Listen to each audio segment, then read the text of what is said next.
Did Donald Trump suggest ingesting household cleaners to combat the coronavirus? No, he didn't. It's insane that we're actually at this point. Now, Donald Trump is less than precise, and it seemed like he was spitballing in a press conference where he asked a question that seemed kind of stupid. Now, I think the question probably could have been phrased a whole lot better because the context makes it seem like Trump was asking, could you do some kind of injection or cleaning of a disinfectant? But you need to understand that, for one, this one's tough because there's no such thing as a stupid question. If you got a question, you should ask it. But should the president understand these things? And I guess the issue is Donald Trump is not an expert. As it turns out, there actually are some treatments that involve using disinfectants inside the body. Does that mean Donald Trump was correct, suggesting, recommending? No. It means he asked a question. And on CNN, a doctor speaking with Anderson Cooper said, these are the kind of questions that patients often ask us. You know what I see here? I see Trump not really knowing what he's talking about, probably trying to he's just rambling off the top of his head. It's not the worst thing in the world, and I don't really know why it's a big news story. But we see something, the left does this all the time to Trump. And I think it has more to do with tribalism than them being leftists. But they do this where they'll take the most extreme interpretation of what Donald Trump says, and they think they're smart. They think they know better. Why would someone ever put a disinfectant in their body? Ha ha ha ha. Not realizing that hydrogen peroxide is a disinfectant, and yes, it is used inside your body. Actually, your white blood cells use it. So there has been some articles in the past month about nebulized hydrogen peroxide. Now, I don't want to get into the whole stupid debate about Trump. I definitely think Trump opened himself up for this, but I don't really understand. Who cares? Well, sure enough, now the fake news is trying to claim that people are ingesting household cleaners because of Donald Trump. Now, does the New York Daily News say it's because of him? No. But they're using a framing device because they want you to assume that. Take a look at this story from the Daily News, which I actually fell for. I tweeted about this. I tweeted the quote from George Carlin. Think about how stupid the average person is and realize half of them are stupider than that. Because I saw this headline and said, oh, there you go. Trump asked a question, could we do this? And then sure enough, the press runs with it. The truth is, no, people are not ingesting chemicals because of Donald Trump. Now, to be completely fair, they don't actually say that. They say, at least in the headline, a spike in New Yorkers ingesting household cleaners following Trump's controversial coronavirus comments. It makes it seem like this is because of what Trump said. It's not. I'm not going to bury the lead for you. We can rant about this. But there's one simple reason why people may be ingesting chemicals more now than they were before. Could it be because everyone went out and bought hand sanitizer and disinfectants because we're in a pandemic? That's actually the reason. Let me show you the story, and we'll break down how the media manipulates and how this story comes out. This story is from the other day at night, and they're trying to make it seem like it's Trump's fault. Take a look. They say an unusually high number of New Yorkers contacted city health authorities over fears that ingested bleach or other household cleaners in the last 18 hours that followed President Trump's bogus claim that injecting such products could cure coronavirus, the Daily News has learned. First stop. Trump's claim? Trump never claimed that. So the thing about Donald Trump, and what happens is somebody will say something to him. He won't even bother to think about the full context of what it means and then ask some offhanded Trumpian question where you're like, you really didn't understand what I was saying, did you? Somebody told Trump about probably UV light therapies and potentially nebulized hydrogen peroxide or ozone or one of these therapies. And Trump was like, interesting. Now, in the full context of the speech, the guy said, we're trying alcohol, we're trying bleach. Then Trump asked, I wonder if there's a way we could get that into the body, maybe through an injection. But later on in the conversation, a journalist asked, you're not suggesting, there's no circumstance where you could do that. Trump chimed in and said, no, we wouldn't inject bleach or alcohol. That's for cleaning surfaces. So it's clear that Trump just was kind of muttering. And in the full context, it's BS. Of course, you know this, the media is manipulating. The Poison Control Center, a sub-agency of the city's health department, managed a total of 30 cases of possible exposure to disinfectants between 9 p.m. Thursday and 3 p.m. Friday. None of the people who reached out died or required hospitalization, which means they probably didn't ingest anything, nothing happened. But compared to last year, the number of cases was worthy of a double take. According to data obtained by the news, the Poison Control Center only handled 13 similar cases in the same 18-hour period last year. Moreover, Out of the cases reported between Thursday and Friday, 9 were specifically about possible exposure to Lysol. 10 were in regards to bleach, and 1 about household cleaners in general, the spokesman said. Yeah, here we go. New York, NBC. NYC poison control calls for bleach, Lysol double after Trump disinfectant comment. What do you mean double? They're looking at the exposure. They're looking at the calls in the past year. Now, Donald Trump came out after the fact. He was asked again. He said, I was being sarcastic. And I'm just like, oh, dude, just stop. No, you're not. You asked a question. Don't be embarrassed. You asked the question. I'm fine with it. Can we move on? Trump then comes out and says, I was just asking a question sarcastically about the press to see how they would react. No, you weren't. Just stop. You were not. Check this out. Here's another story. Calls to poison control spike in Maryland. Oh, but this doesn't say anything about Donald Trump, and it's on the 24th. I wonder why this is. Since the coronavirus outbreak, sales of cleaning supplies have spiked. In fact, Maryland calls for, these phone calls about exposure have doubled. Wait a minute. Could it be that when everyone rushed out to buy cleaners and sanitizer and disinfectants, they were increasing their exposure and the likelihood they would call for help?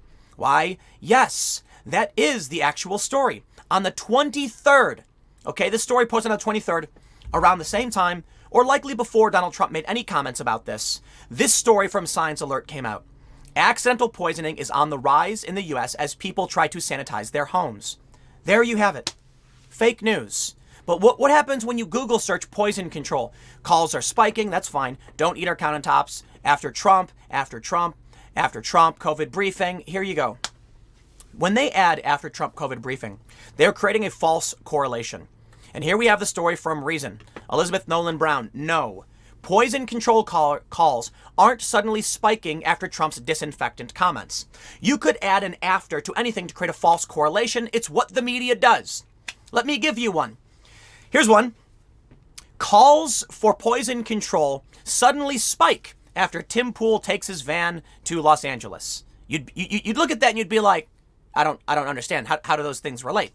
Well, when you recognize that they're completely unrelated events, you'd say, oh, the story is fake. But you take something that's peripherally, in the news. Donald Trump asks a question about disinfectants.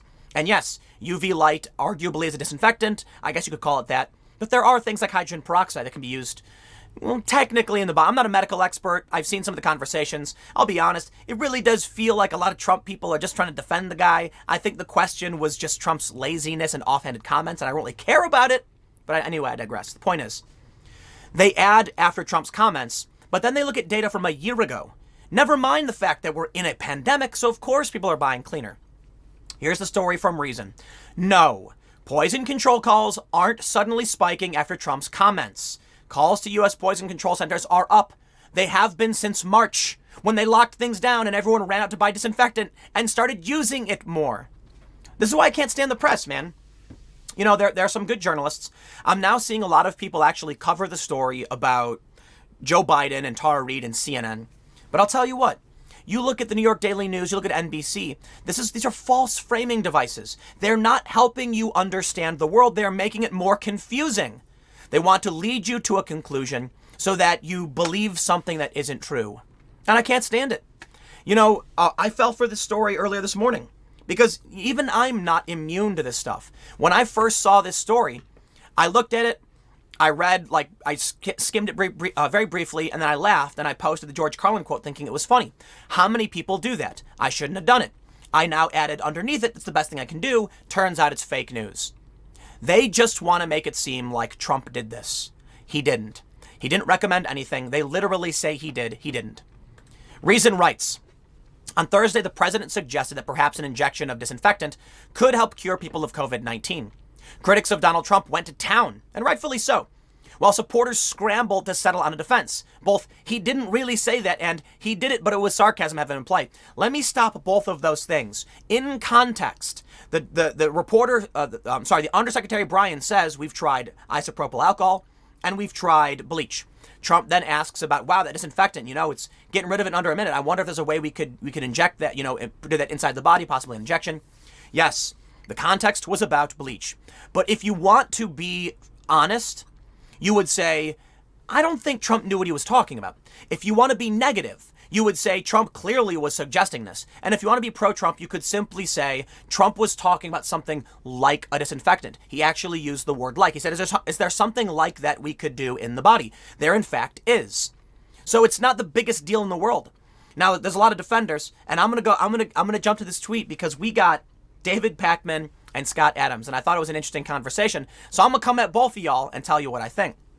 So the reason clearly says Trump did do this, but look at this. The president suggested. This is complete BS. This is what I can't stand. Language is powerful. Context matters. The president suggested that perhaps. Come on, man. The president asked a medical expert, could we do this? The context was bleach and alcohol. You can assume what the president really meant if you like him or you hate him. Those are the facts. Trump asked this. To say suggested, to say recommended, you are stepping out of bounds. He didn't do such a thing. He said, wow, that story's crazy. I wonder if there's something like that we could do. And you said you're going to test something like that. Interesting. That's not a suggestion. Okay, fine. You want to argue semantics. But you realize when someone reads the word suggest, they think Trump is saying, hey, maybe you should do this. Technically, you could say it's true. I just think it's unfair to imply that Trump asking a question, meaning he doesn't know what the answer would be. It's silly to me. Anyway, let's read. They say, by Saturday morning, social media was abuzz with articles about people calling poison control centers, each crafted to illustrate how Americans had apparently taken Trump's ramblings to heart. The problem? Articles shared as illustrations of this actually said no such thing. One article making the rounds from the New York Daily News is headlined, "A Spike." It's the one I showed you. But the article makes no mention of anyone deliberately consuming cleaners. It simply states that 30 people called the city's poison control hotline over fears they'd ingested bleach or other household cleaners. Fearing that you ingested something doesn't jibe with intentionally consuming a substance. The authors of the Daily News piece, Anna Sanders and Chris Sommerfeld, tried to circumvent this inconvenient fact by noting that over the same period in 2019, the Poison Control Center only handled 13 similar cases. And while this time 9 calls were about possible Lysol exposure, 10 about bleach, last year's calls contained no cases reported about Lysol exposure, and 2 were specifically in regards to bleach. The paper doesn't present any other data about calls to poison control for comparison, but one needn't do a detailed analysis to surmise why exposure might be up, because we're in a pandemic. It's really that simple. People are not really doing this because of Trump. But let's do this. Let's join the Twitter flame war. Here we have Scott Adams versus David Pakman. All right. Twitter flame wars are fun, but I think the reason this is interesting, and I don't normally use Twitter threads, is that we're seeing a discussion between Scott Adams, who's defending Trump, and David Pakman, who is, I don't know what the right word is. I don't want to say he's attacking Trump. He's saying take the loss and move on. I think it's a good jumping off point to discuss what's happening with this silly cycle. Scott Adams tweeted, pro tip, if you find yourself bleeding, but he literally said that, you are demonstrating that you don't understand how words work. Meaning requires context. It never matters what someone literally said. It only matters what they meant. Which context can help you discern? Scott is 100% correct in this. So there is something that happened to me a while ago where someone asked me about which news outlets I trusted. And in reference to a specific news story, I said, I wouldn't trust the New York Times. I know blah, blah, blah, so I would trust this. I wasn't saying I never trust the New York Times. Someone asked me specifically about a single story that appeared in one outlet and another. And they said, which outlet do you trust? In context of a single story. So you see how people can take these words and mix them up and mash them up. Now, I will say, I think Scott has gone pretty hard on trying to defend Trump over this, and I feel like the cycle's basically over. I don't know why even I'm being roped into this anymore. So David Pakman responds, Scott, I would take the loss on this one and move on. It's getting cringy. Scott's response is that because you believe Trump was recommending injections of Clorox and isopropyl alcohol? Please tell me you believe that. I want to see if I can say it in public. David's response was, no, he didn't recommend it. He idiotically wondered aloud about it in the tone of his genius great ideas he believes himself to have, and suggested that medical doctors look into it. You're using semantics to pretend there is no story, not about recommendation. The next person then says, no point arguing with this guy, David. He is the very definition of bad faith and dishonesty. And David said, I'm actually shocked. Y'all need to chill a little bit. First of all, David, I gotta say, at first I had a similar reaction, thinking I said it was profoundly stupid of Trump to say this. And then a bunch of people sent me articles about actual nebulized disinfectants, notably H2O2. People also sent me UV light therapy which literally exists. And I wonder to myself, if UV light does disinfect and you do have the virus in your lungs and in your throat, could you possibly put a UV light in your throat? That's an interesting question. When you look at the fact that there are potentially disinfectants in your body that you could do, well, then I said, look, then I fall back on, you know what? It's wrong of me to imply it was a stupid question. I think in context, it really does come off like Trump saying, wow, bleach and stuff. He does say though. Look, I don't want to defend the president on this one. I think it was a silly, off-the-cuff, lazy comment, and that's what Trump often does. I don't care. No, he wasn't saying to recommend it, and David agrees with that. He's right. But to call it idiotically, you know what? I did the same thing. I thought it was profoundly stupid. Also, let's be fair. You prop it up. Not you, David, but they're propping up Joe Biden. You know what, man? Trump may have a lot of problems, but Joe Biden's got substantially more. So in the end, look, in this conversation, you've got two people who are clearly at odds. But the problem we're seeing here, and I think David actually brings this up, is same screen, two different movies. I don't think David's ever going to see what Scott is seeing. And Scott doesn't understand why David can't understand what he's saying. Scott says, sounds like the problem is that your news sources didn't tell you at the context that far UV light therapy in a ventilator type device is already patented and being tested for disinfecting the coronavirus. Read the transcript with that knowledge and see how it changes. When you read the transcript, it still doesn't come off that way, but it is obvious someone told Donald Trump about something. He fully didn't grasp what it was and then made some silly off-the-cuff comment that made him sound stupid. Come on, man. You know, I've seen some people say that he pulled a Biden. And I'm like, no, not really. Look, man, if Trump asks a dumb question, I say, personally, I think my president should know the answers to these. But Trump isn't a doctor, so I say, I don't know. I don't know them either. Trump recently asked if the flu vaccine could be used in any way to help against the coronavirus. And they said no. And he went, okay. And that was it. And then all of a sudden the media runs wild saying Trump asked a dumb question. Why would the flu virus work against the coronavirus? And it's like, well, why should Trump know that? More importantly, flu vaccines do have partial immunity to other strains. So if you get a flu shot, as is my understanding, I could be wrong about this, I am not a doctor, is that different strains of the flu might be inhibited by a different flu shot, in which case the full context could have been something like this. So I've been told this, I don't know if it's true, that if you get a flu shot, it might actually protect you from other strains of the flu because of their similarities. I don't know anything about the flu virus. Is the coronavirus at all simple? Would that work in the same way? And they'd say, no, it actually wouldn't. Oh, I didn't know that. But they're so desperate to seem like they're smarter than Trump. They're smarter than everyone else. And I'll tell you what, man, I know a lot of people, or there are a lot of people in public who seem to be very dumb, maybe lack tact or social skills, and then end up being extremely successful. The reality is Donald Trump he's very smart in a lot of different ways. And they don't want to acknowledge this. The man is not stupid. He clearly became successful. But there's different kinds of being smart. Trump doesn't seem, well, you know, a lot of people want to say that Trump is playing 4D chess. I don't necessarily subscribe to that belief. But I do think Donald Trump knows a lot about certain things and is clever in many ways. He's also smart enough to surround himself with good people who are smart and can help him. But Trump also just speaks off the cuff. A lot of people like it. He ends up saying things like this. So you know what? Let me just show you the last thread. We'll wrap this up because this went nuts. And it ended with Scott really going after David Pakman, saying, you're an a-hole. You know me well enough to know I often criticize the president. And this is because David Pakman said, I just know when a conversation is no longer worth having with a bad faith actor. That's the only reason I'm not responding, like I said 10 minutes ago.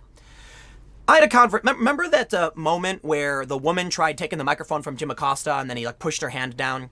No one could agree on what happened, and there's nothing you can do about it. We're being bogged down by semantics. Scott is correct about context, and I think David and many others are being unfair when they say the question was idiotic. I guess it's an opinion. You know what? Trump shouldn't have come out and tried lying, saying he was being sarcastic. That was stupid. And I really do think you got to take the loss on this one.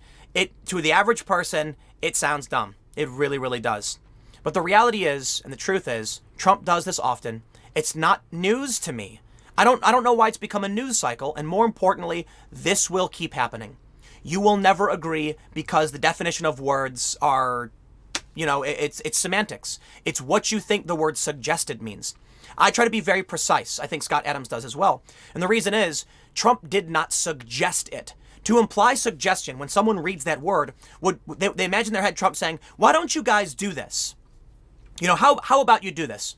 You could arguably say he suggested it, but I don't think it's fair because it implies he wanted it done, instead of him saying, maybe you could, and you could test that, right? And then later on saying, no, you wouldn't inject those things, it'd be used for cleaner. That's why, although I think Trump broached a very stupid idea, there's actually some basis to the question. So it's not fair to call it a stupid question, in my opinion. Although I think this one's a doozy. It's another one of these, black and blue, white and gold stupid situations. That's why I don't care. It's not a policy position. It's Trump asking a question. I don't like the question. I think it was stupid context, and we move on from it.